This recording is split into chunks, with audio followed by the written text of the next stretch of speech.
Saya dendam, kok dia tidak seperti awal-awalnya yang saya pikir dia orangnya lembut. Kita biasa kan ibu-ibu, istri-istri pasti khawatir, takut kalau penghasilan suami atau pemasukan lagi tidak seperti yang sebelumnya itu kan. Pada saat itu saya sedang mengandung anak kedua saya, itu marahnya itu berlebihan banget, out of control, dipukul dengan sangat keras ya. Di kamar mandi ada celana pendeknya bapak tertinggal. Nah saya juga nggak ngerti itu apa gitu. Kemudian saya bawa ke kantor, saya tahu ada salah satu teman itu suka dugem. Ini apa sih kayak gitu. Terus dia langsung sebut, loh ini saya sudah mau mengakhiri hidup ini. Tapi Tuhan tidak mengizinkan. Berarti masih ada harapan buat suami saya bisa pulih.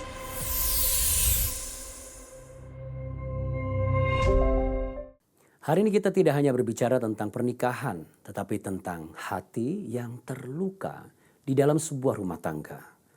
Karena pernikahan bukan hanya soal cinta di awal, tetapi tentang bagaimana kita hidup setiap hari di dalamnya. Tentu bukan hal mudah, apalagi ketika seorang suami yang terbiasa memerintah, mengatur, dan menuntut kepatuhan di kantor, dia juga melakukan hal tersebut di dalam rumah. Sehingga istri bukan merasa dikasihi, sebaliknya merasa dikendalikan. Istri merasa kehilangan ruang untuk menjadi dirinya sendiri.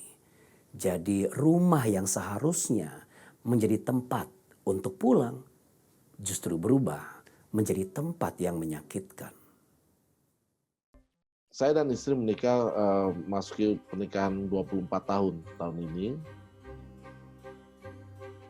Kalau istri saya, ya dia sukanya itu makan, ya dia suka makan, karena dia suka masak juga, istri saya suka masak. Makanannya bervariasi, tapi yang dia paling suka itu masih seputaran makanan Nusantara.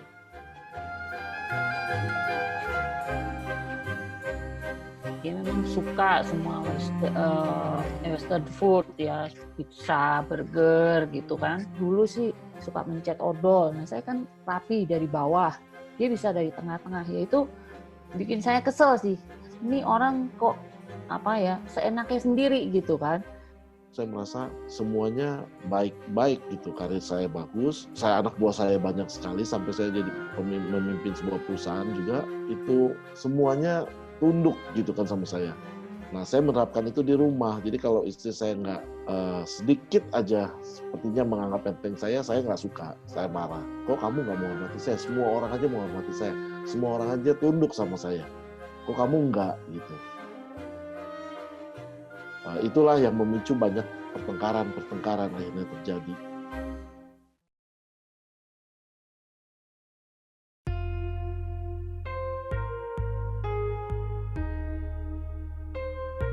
Kalau saya pergi pada perkumpulan keluarga besar, kumpul dengan orang tua atau saudara-saudara lain, istri saya nggak nyaman, saya bilang nggak peduli, harus ikut gitu.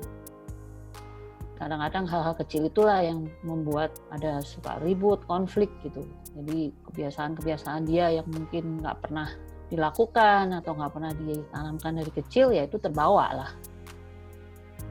Kalau akhirnya dia berontak, maksudnya konflik gitu ya, pertengkaran kan biasanya begitu. Waktu tidak ketemu akhirnya konflik, gitu konflik demi konflik itu akhirnya saya simpan, saya dendam. Kok dia tidak seperti awal-awalnya yang saya pikir dia orangnya lembut, ini kok sekarang jadi versi saya, kok dia jadi kasar gitu. Padahal mungkin itu sikap berontaknya dia gitu ya. Ya awal-awal 3 tahun pertama sih belum muncul.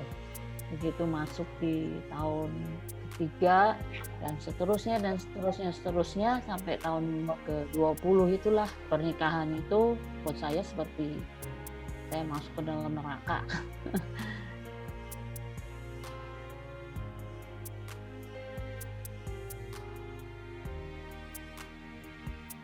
Waktu itu ya, kalau saya begitu marah, saya nggak bisa kendalikan. Kalau di rumah ya udah banyak pintu yang menjadi korban.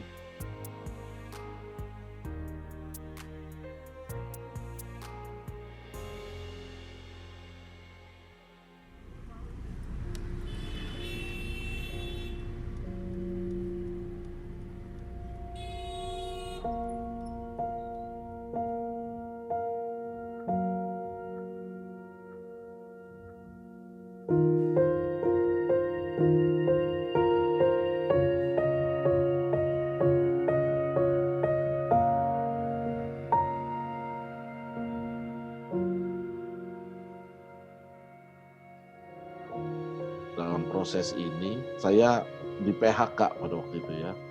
Ada krisis di mana saya harus meninggalkan pekerjaan, dan itu menjadi konflik yang titik perubahan dalam hidup saya, sampai saya harus banyak melepaskan ya harta saya. Akhirnya hidup kita banyak ada hutang begitu ya. Kita biasa kan, ibu-ibu, istri-istri pasti khawatir, takut kalau penghasilan suami atau pemasukan lagi tidak seperti yang sebelumnya, gitu kan.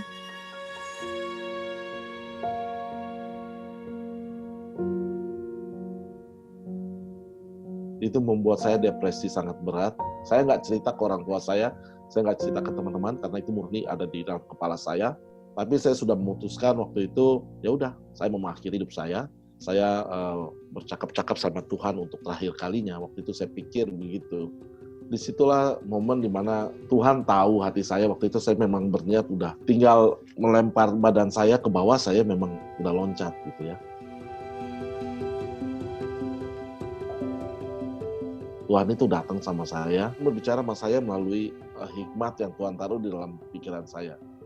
Tuhan bilang begini sama saya jelas sekali, Frankie, sekarang kamu waktunya melihat ke atas. Karena dari tadi kamu melihat ke bawah, begitu banyak lampu. Tepat di atas saya, itu saya lihat bulan yang begitu besar. Tiba-tiba Tuhan taruh di dalam pikiran saya itu hikmat. Tuhan itu berkata kepada saya bahwa, Frankie, dari tadi kamu lihat itu banyak, cuman kecil-kecil ya. Mungkin jumlahnya ratusan ribu, jutaan. Tapi itu semua buatan manusia. Yang kamu lihat sekarang adalah aku sendiri. Aku yang menciptakan bulan. Ini semua adalah ciptaanku. Dan bulan itu hanya satu. Seperti aku adalah satu. Aku cukup satu, tapi terangku bisa menjangkau dari kiri sampai kanan. Di mana mata saya bisa memandang, terangku itu cukup menjangkau. Yang memang hanya satu yang kau butuhkan. Nah, cuman Tuhan saja. Nggak perlu manusia yang saya lihat. Itu semua saya bisa tangkap gitu. Tiba-tiba saya bisa menyadari saya, dan itu membuat saya menangis.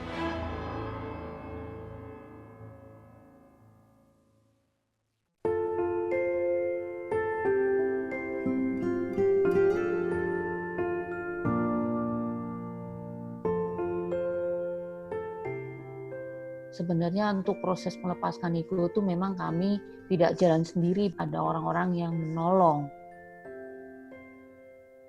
Satu ayat yang sangat memberkati saya bahkan sampai hari ini tuh di Yohanes 12 ayat 24 yang berbicara, aku berkata kepadamu, sesungguhnya jikalau biji gandum tidak jatuh ke dalam tanah dan mati, ia tetap satu biji saja. Tetapi jika ia mati, ia akan menghasilkan banyak buah. Jadi kebenaran ini menolong saya untuk saya mengambil keputusan bahwa kalau saya tetap jadi biji gandum yang tidak jatuh, itu tetap satu biji, tetap saya aja.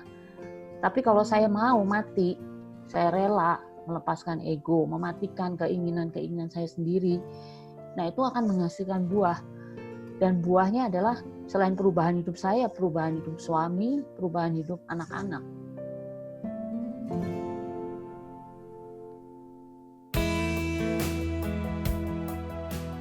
Dia ada sebuah pelajaran yang sangat luar biasa. Hendaklah kamu dalam hidupmu bersama menaruh pikiran dan perasaan yang terdapat juga dalam Kristus Yesus. Dan janganlah tiap-tiap orang hanya memperhatikan kepentingannya sendiri, tetapi kepentingan orang lain juga. Jadi itu nasihat buat saya. Hidup saya itu jangan hanya ego, hanya saya aja yang gak penting. Tapi saya juga harus belajar melihat orang lain, dan harus belajar peduli pada orang lain. Yesus juga yang memberikan teladan bahwa dia turun menjadi manusia dan mengambil rupa seorang hamba. Kalau Yesus saja mau mengambil rupa seorang hamba, kenapa Frankie ini masih terlalu keras kepala? Maunya Frankie. Saya nggak perlu dihargai orang lain, saya nggak perlu mendapat pengakuan istri saya, pengakuan dari sana sini, nggak perlu, karena saya sudah dihargai oleh Tuhan saya sudah dihargai oleh Bapa saya di surga. Itu yang membuat saya begitu berharga, cukup berharga di mata Tuhan. Itu yang paling penting.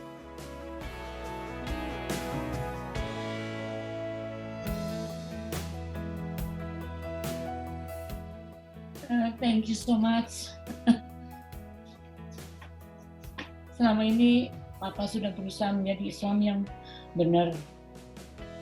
Lepas dari segala kekurangan, Papa selalu berusaha untuk selalu menjadi seorang suami yang benar, yang baik buat saya dan juga buat anak-anak. Ya. Aku mau minta maaf kalau ya selama ini aku juga belum bisa menjadi istri yang baik, yang pas buat Papa. Tapi aku terus belajar, aku mau terus belajar untuk melakukan apa yang jadi kehendak Tuhan dalam hidupku. Tetap menyayangi Papa.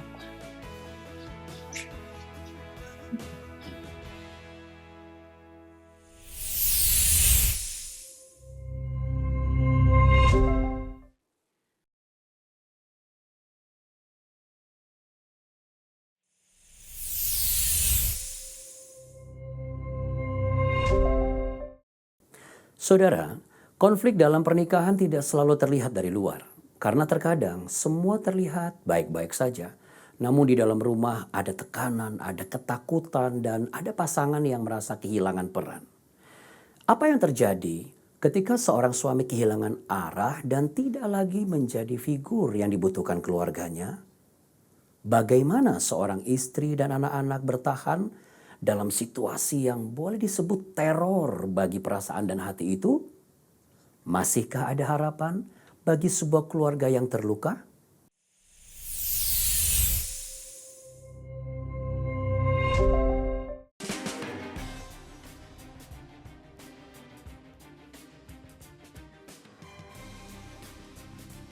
Saya hanya sedih aja gitu ya, dan takut, mulai takut gitu.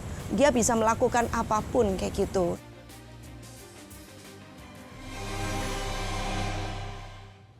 Tuhan itu baik gitu ya. Di kamar mandi ada celana pendeknya Bapak tertinggal. Nah biasanya kalau seperti itu ya saya langsung taruh aja di mesin cuci. Nah tiba-tiba kayak ada suara gitu, kamu coba buka kantongnya, cek di kantongnya.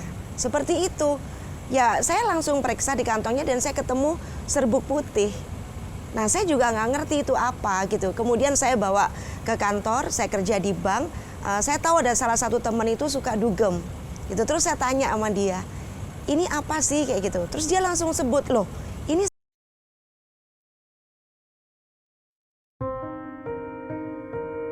Saya tunggu dia pulang kerja, saya nanya dan awalnya nggak ngaku.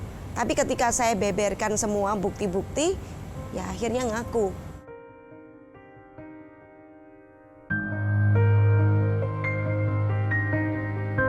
Saya itu hampir dalam 24 jam tuh mungkin sekitar 20 jam saya pakai. Nah saya bawa Ludwig itu ke dokter, ada 6 dokter yang saya pergi ya kayak gitu.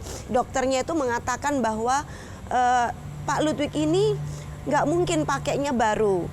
Dan ini dia pakai nggak mungkin cuma sedikit. Ini dosisnya sudah besar, sebetulnya cuma ada 2 pilihan untuk ibu.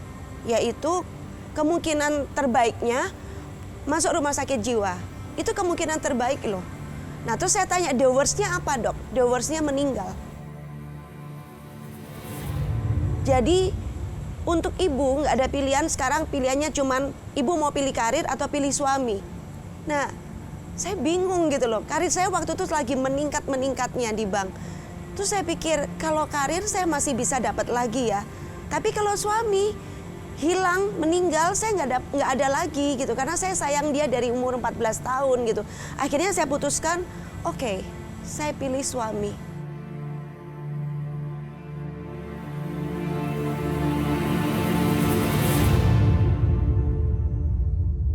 Nah, dalam satu kondisi stres yang sangat berat, saya udah nggak kuat lagi. Saya akhirnya dalam kondisi sadar dan tidak sadar, itu saya ambil.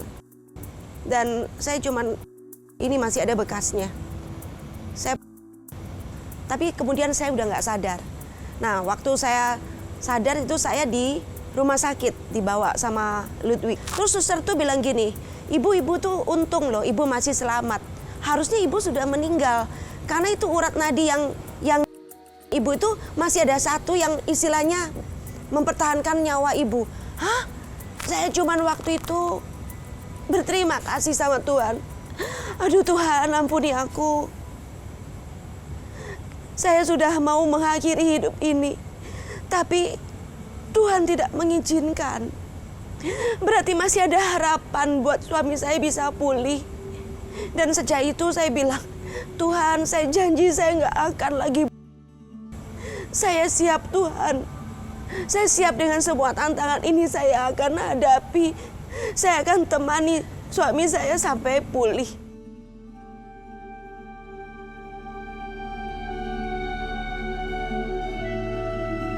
Pada akhir karantina, kurang lebih hampir sebulan itu ya, tiba-tiba Ludwig ini sadar gitu ya. Itu adalah saat pertama Ludwig betul-betul mengakui bahwa dia butuh bantuan saya. Tolong, dia bilang gini, tolong bantu akuin, aku pingin sembuh. Aku pingin berhenti dari semua ini. Tapi Tuhan itu dahsyat. Jadi waktu itu saya secara nggak sengaja, saya ditemukan dengan seseorang. Di situ orang itu menolong saya. Ibu datang ke puncak, ke Jakarta. Di situ kami itu harus berproses masing-masing. Jadi tujuannya adalah untuk merubah Bapak, supaya Bapak berubah. Tapi coachnya bilang begini, no, bukan. Kamu sendiri yang harus berubah. Dan di situ akhirnya saya berproses betul-betul.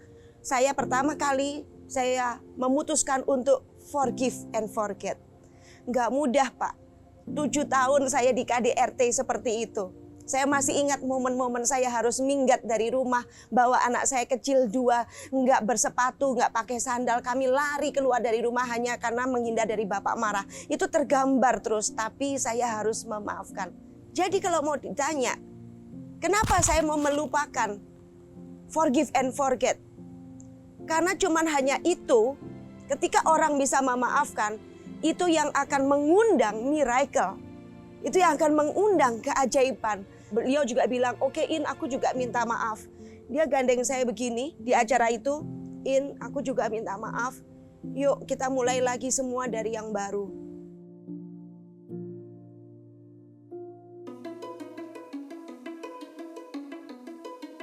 Ya saya minta maaf, saya memang mau bilang, saya mau memulai semua seperti awal baru. Saya ngomong karena saya sayang sama dia dan saya ingin memulai dari baru, mulai dari awal lagi seperti baru. Tapi apakah sesuatu yang mudah? Itu enggak. Sebuah komunitas yang sangat luar biasa yang mengajarkan saya untuk terus positif, terus positif, terus positif. Itu pelan demi pelan pasti itu yang merubah cara pikir saya. Saya berhenti narkoba total dari tahun 2001. Jadi Bapak sekarang adalah anak-anak selalu bilang dulu kan waktu kecil anak-anak takut ya, bahkan untuk gedor pintu kamar aja nggak berani karena selalu melihat pemukulan itu gitu loh. Nah tapi sekarang anak-anak itu bisa gurau guyonan gitu, bisa seperti dengan teman sendiri.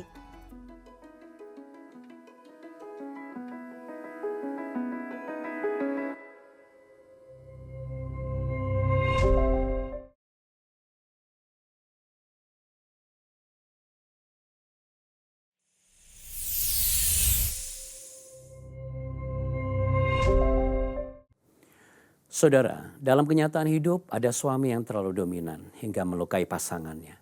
Ada istri yang merasa tidak didengar dan kehilangan kehangatan dalam rumah. Ada juga suami yang kehilangan perannya hingga keluarga tidak lagi merasa aman saat dia hadir. Akibatnya ada anak-anak bertumbuh tanpa figur ayah. Meskipun secara fisik ada ayah mereka di tengah-tengah mereka dan istri hidup dalam ketakutan. Dan mungkin hari ini Anda bertanya, apakah pernikahan saya masih bisa dipulihkan? Apakah Tuhan masih peduli dengan rumah tangga saya yang seperti itu? Saudara, firman Tuhan mengingatkan kita dalam Efesus pasal 5 ayat 25. Hai suami, kasihilah istrimu sebagaimana Kristus telah mengasihi jemaat dan telah menyerahkan dirinya baginya. Ayat ini mengingatkan kita bahwa pernikahan bukan tentang siapa yang berkuasa, tetapi tentang siapa yang mau mengasihi lebih dahulu. Dan bagi para istri, saat ini Tuhan juga memanggil untuk membangun, bukan untuk meruntuhkan. tentu dengan hikmat dan dengan hati yang lemah lembut. Saudara, Tuhan sanggup memulihkan pernikahan yang retak. Bahkan yang terasa sudah hancur sekalipun. Dia mampu mengubah hati yang keras menjadi hati yang mengasihi. Mari kita berdoa. Tuhan, sentuhlah dengan kasih-Mu untuk setiap suami dan istri yang saat ini mereka ikut berdoa. Engkau akan memulihkan hubungan mereka yang sudah menjauh, mendekat kembali. Mereka yang ikut berdoa saat ini dan menyaksikan program ini,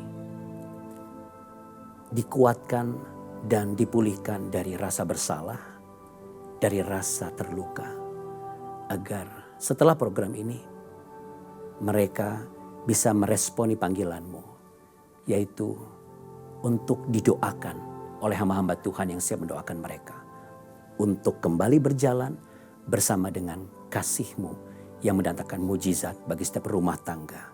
Aku perkatakan, setiap suami dan istri yang berdoa bersamaku saat ini, mereka adalah para suami istri yang akan dipulihkan dalam nama Tuhan Yesus Kristus. Amin. Saudara, Anda bisa menyaksikan lebih banyak lagi kisah-kisah nyata dari keluarga yang dipulihkan oleh Tuhan. Di episode berikutnya, kita akan melihat bagaimana Tuhan bekerja di tengah keterpurukan dan mengubah air mata menjadi sukacita. Dan tidak hanya itu, Anda juga bisa berkesempatan mendapatkan giveaway menarik dari kami, sebuah t-shirt dari film rohani Masihkah Ada Maaf. Seperti yang saya kenakan saat ini. Sangat nyaman sekali dipakai. Yang bisa Anda saksikan di channel YouTube Jawaban. Caranya mudah. Ketik t-shirt, diikuti kalimat singkat dan padat dengan kata pernikahan. Lalu kirimkan ke nomor telepon yang tertera di layar. Kami akan memilih 2 orang dengan kalimat terbaik. Dan jangan lupa, hubungi kami jika Anda ingin didoakan. Percayalah, ketika Anda didoakan, sentuhan kasih Tuhan akan memulihkan hidup Anda. Saya Andi Oatmeal. Akhirnya sampai di sini menemani Anda di sentuhan kasih. Sampai jumpa. Tuhan memberkati.